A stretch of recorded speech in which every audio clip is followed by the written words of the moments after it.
This is Hunter Bledsoe at Baseball Think Tank.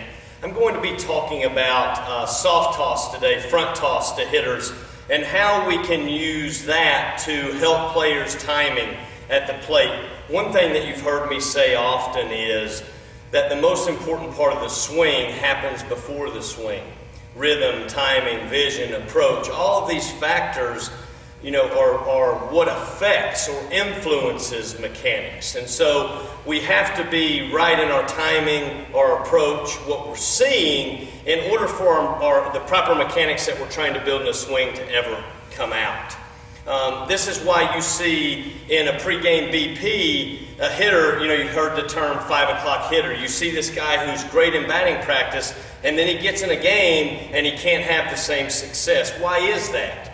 Well, it has to be because that timing is now thrown off in the game. Pitchers, sometimes they're faster, they're slower, they throw harder, they change speeds, they throw breaking pitches, all these things that influence, the game, and what pitchers are trying to do, in essence, is throw a hitter's timing off. But we rarely see hitters work on aspects of this and how to improve upon it, and especially in easy ways. So one thing that I'm going to show today is how, as a coach or a parent or someone that's trying to help a player, can do that in front toss. So what you see a lot of times in front toss, we get in there and we start to just flip balls, and it's the same every time, right? We have a certain rhythm to it, we have a certain speed to how our arm's working, and now all we're doing is working, in essence, on the mechanics of the swing.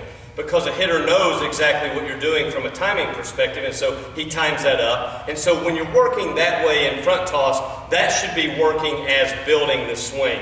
That should be working on how we're working on the mechanics of our swing, not necessarily the timing of our swing. Although there is an arm swing, a guy has to get ready and understand all of that. But here's a way to change that up a little bit that can help players start to look for variances in timing, right? Because the first pitcher that starts a game may have a completely different tempo, arm stroke than the reliever that comes in.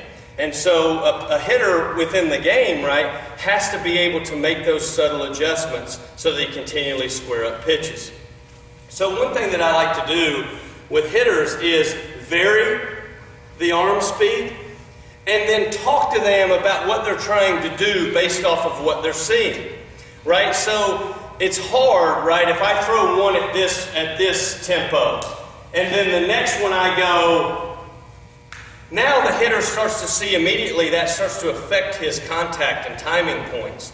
So you can start to talk to them about, hey, when you're seeing a faster rhythm, right, that's what you're going to be timed up to, and so that's when you're going to attack pitches. When you see a slower rhythm, maybe those are the pitches you're going to take. It's not about swinging at every pitch that's thrown. It's about starting to understand the subtleties of timing and how to adjust off of that. And so another thing that you can do, if you didn't want to vary the arm speed, right, if you wanted to keep that consistent, is just choke the ball a little bit, right, so it comes out slower than when you keep the grip loose. And that's also affecting the timing of the hitter.